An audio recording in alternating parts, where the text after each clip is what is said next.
I'm Davis Lewis and I'm a super survivor.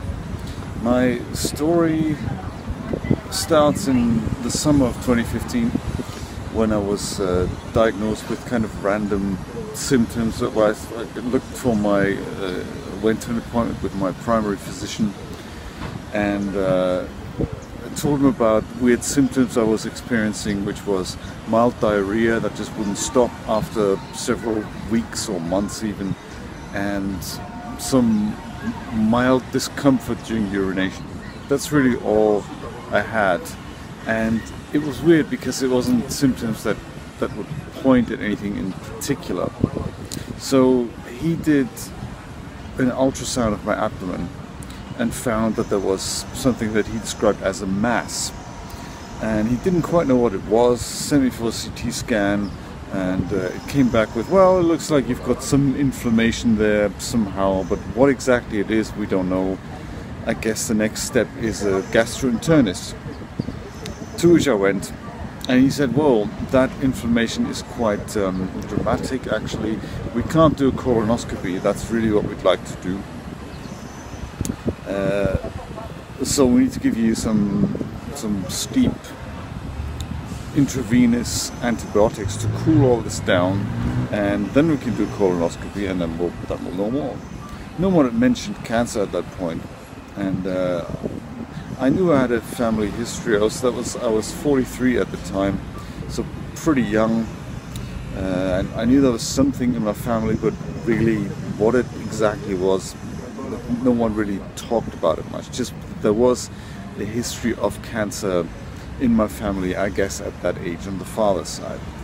Now, on my mother's side, we had much more cancer. That was breast cancer, and it was one of those things. So I knew at one point I shouldn't be too surprised if it's coming, but it was no one really thought about it at the time. So we waited until it was time for the colonoscopy, and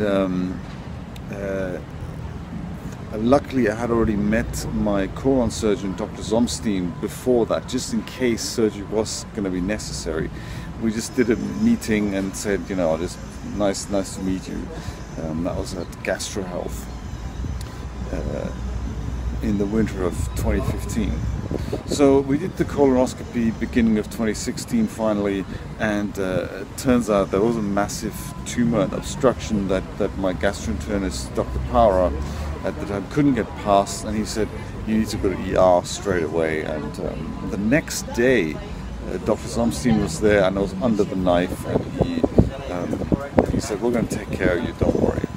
So during that surgery, which was supposed to be laparoscopic at the time, he discovered there's too much damage here. This is proper cancer, and we don't know how wide this thing was spread. So the procedure was converted into an open procedure, and he took a 20 centimeter piece of my sigmoid colon out, I believe. I must research that number. But it's a massive tumor. Took it out, and the tumor had already spread to several other vital organs, like my appendix and my small intestine, and several other parts, including the bladder, due to proximity. So he took out whatever he could, closed me up, and the next step was going to be chemotherapy. And we did that. After a week, after being discharged a week later from the hospital, I recovered well from that big surgery, but I started peeing blood clots. They were so large I couldn't pass them through my urethra, so that was very painful. And I went back into ER because I couldn't urinate anymore. And after several uncomfortable days screaming, I finally found a urologist, Dr. Martinez at Baptist Hospital, who was on duty, and he said, well, you have bladder spasms there, and we're going to have to do a cystoscopy and see what's going on in your bladder. And he did that, and he found that another tumor had been overlooked that was growing inside my bladder. And he resected that, which postponed the first chemotherapy and I began that in May 2016. And this first chemotherapy was the first line defense at the time, which was the FOLFOX regimen. So that was 5-FU and oxaliplatin. And that has pretty rough side effects over time, including you can't really touch cold things, and you get diarrhea, and you get all the good bits that come with chemotherapy, just but it's supposed to kill the cancer, that's the point. And so I gladly took it every 2 weeks, and we went back every 2 weeks to Baptist Hospital for a course of 2 months to have that administered. And after 2 months in April-June 2016, it turns out my blood clots, they had returned in my urine. They never really went away, but they also just kept coming, and they were getting stronger. And I spoke to my urologist again, who said very kindly, hey, look, if it's gone that bad, let's do another cystoscopy, just have a look at it. And it turns out the tumor had regrown while I was on chemotherapy. So that was not good, and that was it's fine, and that was a bit of a shock and a surprise, because when he saw that the tumor had regrown back to a golf ball sized thing on the inside of my bladder, the suspicion was, if it keeps regrowing while you're on chemo, that chemo isn't working for you. And my oncologist agreed, and said, on recommendation of my urologist, look, you're going to have your bladder removed. That's really the only course treatment we can see here to stop the cancer from spreading at this aggressive rate. Now, what we discovered, of course, when I first was diagnosed with the cancer, was that my cancer was very aggressive, and that's because I have a KRAS mutation. That's a genetic mutation. That means my colon cancer has spread because something's wrong with my genes. It could happen at any time again. It's a mismatch repair syndrome, and that also means my cancer is more aggressive than standard colon cancer. So the bad news was that my hospital at the time, Baptist Hospital, they did not do cystectomies. So they weren't able to treat me with that. And my oncologist at the time said, I don't know what to do. I don't want to send you over to radiation because that makes bleeding worse. So can't really do that, as far as I know. And chemo doesn't work. Cystectomy works, but we don't do that here. So ciao, to see if you can find another hospital. Bye. Luckily, my urologist, Dr. Martinez, had already referred me to a specialist at Mount Sinai Hospital here on Miami Beach, which was Dr. Casso. And it was one of the darkest hours in my life. This was basically being dropped by a team of people who said, look, we have no idea what to do next. First line treatment didn't work.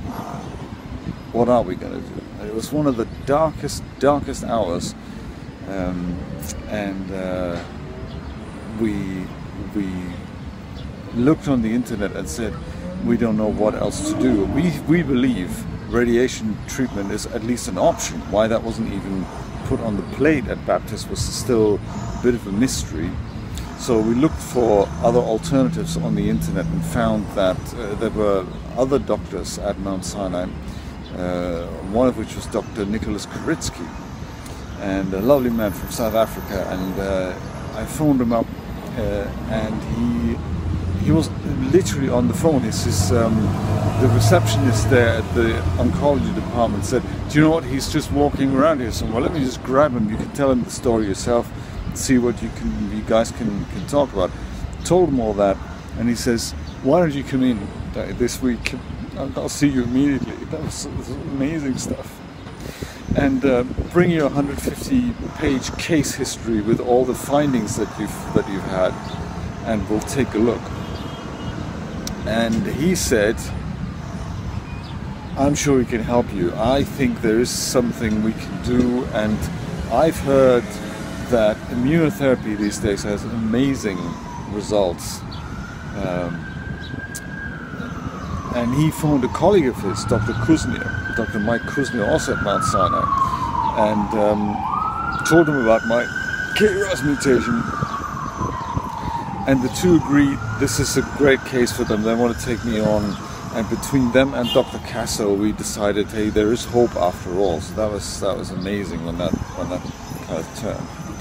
So Dr. Casso, first of all, said, hey, I hope I won't be doing much of anything for you, because there may be hope yet. Let's start with the radiation. Let's keep in touch, and we'll see what we actually need to do.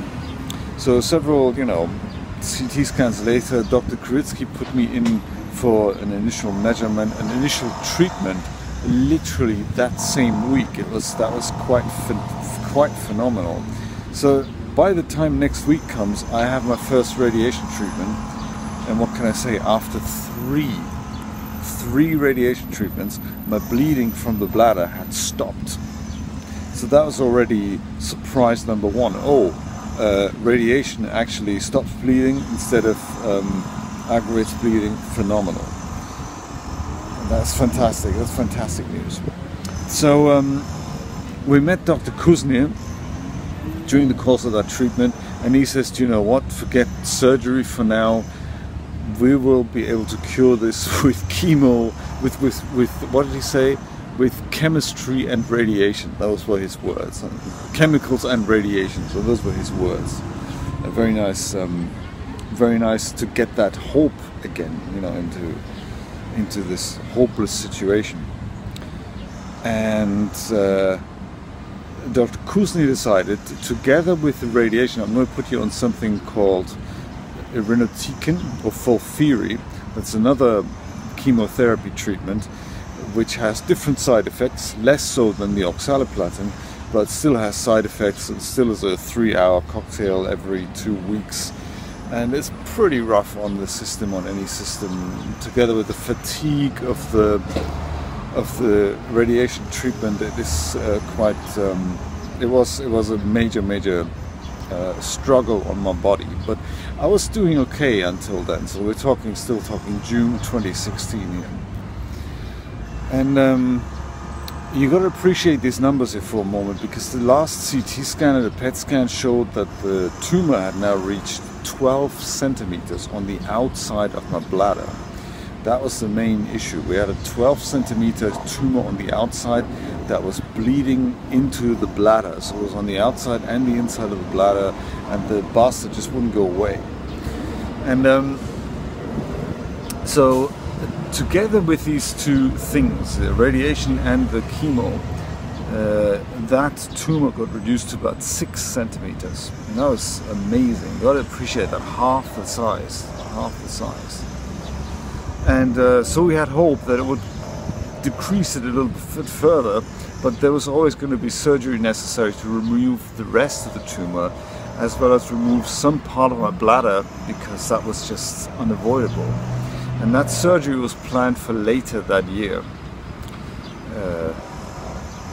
One complication arose in August 2016, where it was discovered that I was starting to urinate from my rectum. Now, rectum at the time, I didn't mention this before, was disconnected.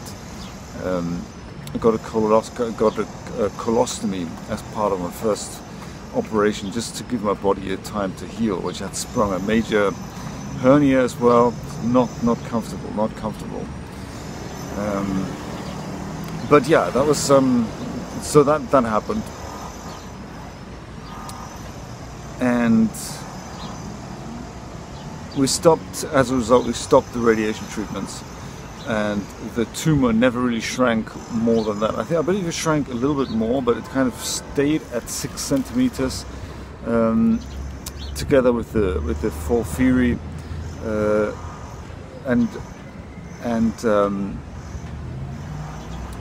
and we were going to stop my chemo treatment by the end of that year to prepare me for surgery to get that removed. But there's always this thing about half the bladder probably needs to go, together with the tumor there. So we put me on a break for Christmas 2016 from the chemotherapy, and what happens? I deteriorate drastically. On the toilet every 10-15 minutes, massive bladder pain, constant urinary pain. It was not comfortable until such time I discovered I'm excreting solid food bits from my bladder now. So it looked like not only did I have a fistula to my rectum to urinate from it, I had sprung a second fistula from my colon to the bladder. So it looked like the bladder was completely shot, and was you know, that was it for my bladder basically. It's kind of sealed the fate of my bladder. And a cystoscopy at Dr. Castro's office revealed that necrotic tissue, there's really not much salvable stuff here, but you're also too weak for surgery, so we can't do that. Second chemo had failed.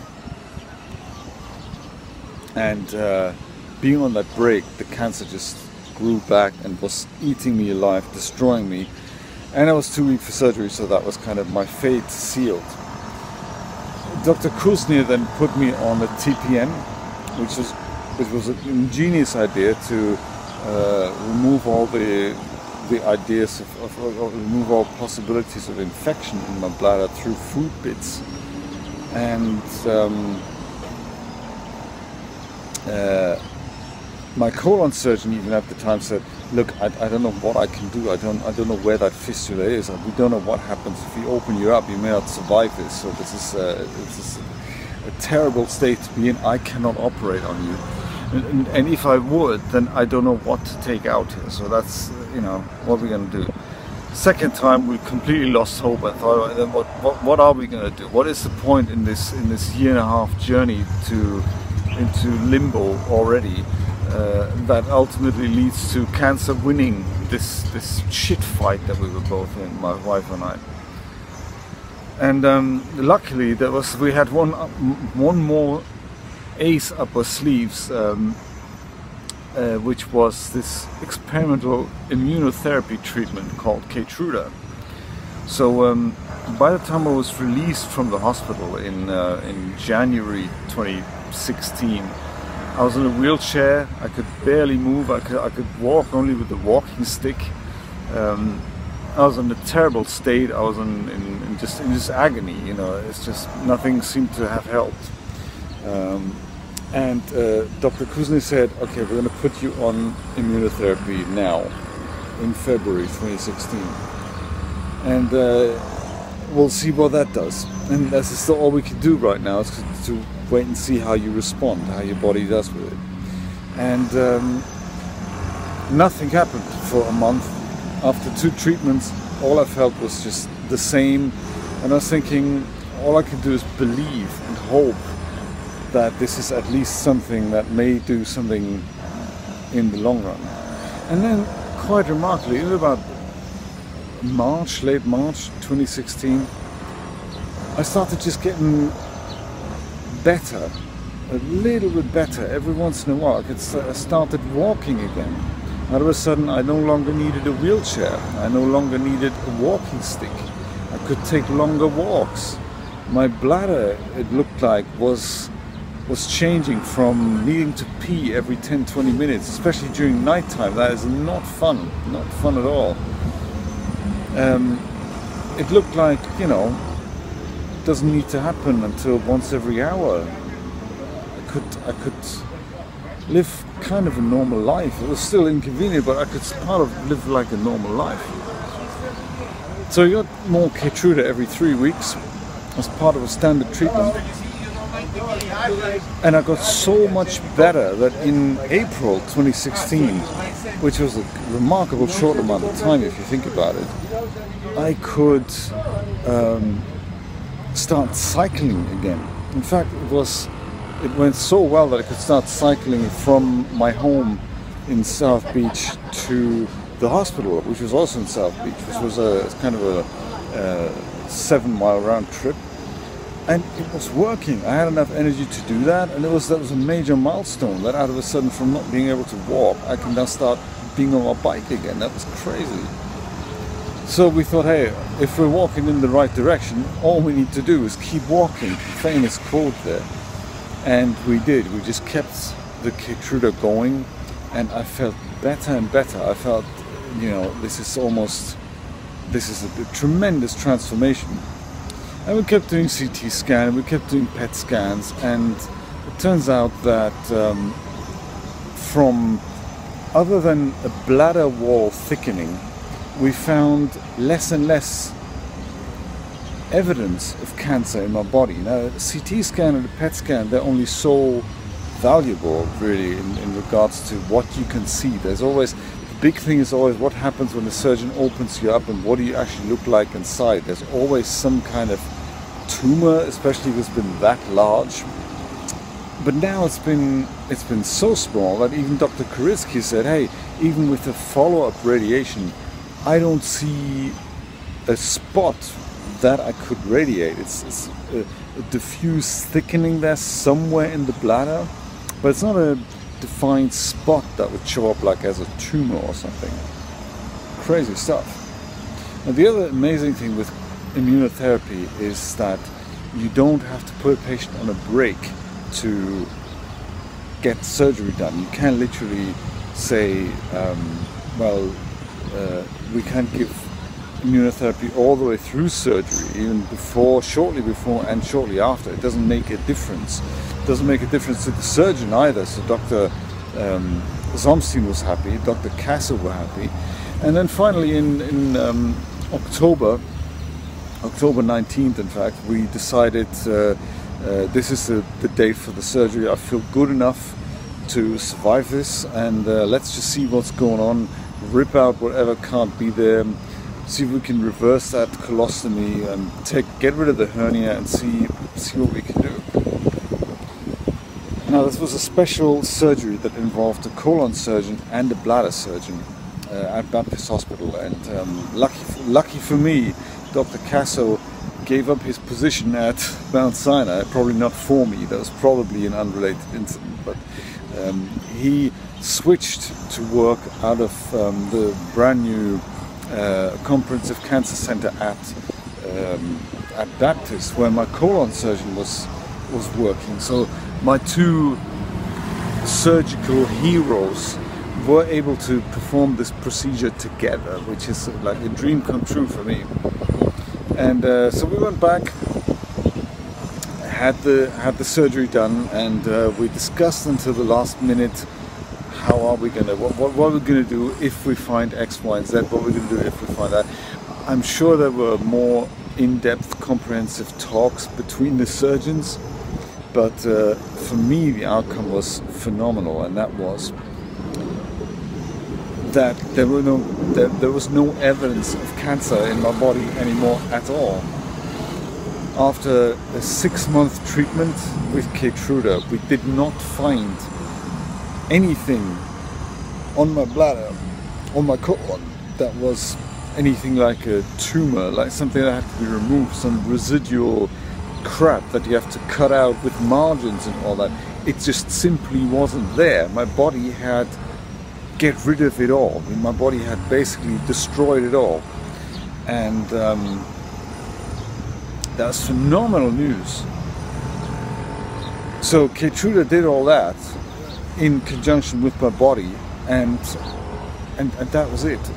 They've closed me up with the temporary ileostomy, with my bladder being more or less intact, and all that remains to be done now is for me to heal up. So that's the state where we are on right now. And that's a phenomenal story. Let's do something with it. I know it's been much longer than the 2-minute pitch you want on television, but this is basically my story up to now. And yeah, this is the story. I think if I tell it to doctors, I tell it slightly less detail. And let's see what we can trim here and there. But this is the story, and this is what happened. Just the facts. Keytruda brought me back more or less from the dead. let's tell everyone. We must tell everyone. If this is a story that's now being told more and more, we must let people know that there is this hope. And side effects, oh yeah, Keytruda side effects, minimal. I mean, there's something about my thyroid that isn't quite working, so it may or may not be dead. I think we'll just take a Keytruda break and see if it recovers. There's some signs of arthritis, very, very mild arthritis. It's a very small price to pay for the fact that I'm now sitting here like a normal person, recovering from a more or less ordinary surgery, telling you this story. So, my name is Javis Lewis. Let's make something of it.